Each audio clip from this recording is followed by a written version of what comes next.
মহান বিজয় দিবস উপলক্ষে রাজধানীর মানিক মিয়া অ্যাভিনিউতে সর্বজনীন কনসার্টে হাজির হয়েও পারফর্ম করতে পারেনি জনপ্রিয় ব্যান্ড আর্টসেল। বিষয়টি তাদের ভেরিফাইড অফিসিয়াল ফেসবুক পেজে জানিয়েছে ব্যান্ডটি। সামাজিক যোগাযোগ মাধ্যমে একটি বিবৃতিতে তারা জানায়, নিরাপত্তাজনিত কারণে কনসার্টটি নির্দিষ্ট সময়ের আগেই বন্ধ করে দেওয়ায় কনসার্টে পারফর্ম করতে পারেননি আর্টসেল।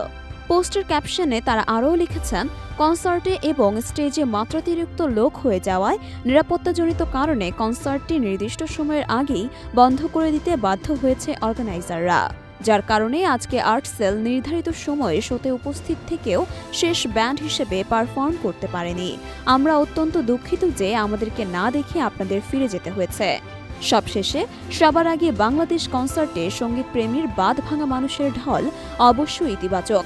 সবাইকে আমাদের পক্ষ থেকে বিজয় দিবসের শুভেচ্ছা। প্রসঙ্গত ১৯৭১ সালের বাঙালির ৯ মাসের রক্তক্ষয়ী মুক্তি সংগ্রামের চূড়ান্ত বিজয় অর্জিত হয় ডিসেম্বরে। সেই থেকে ঐতিহাসিক গৌরবময় দিনটি উদযাপনের প্রতি বছরের মতো এবারও আয়োজন করা হয়েছিল বর্ণাঢ্য অনুষ্ঠানের।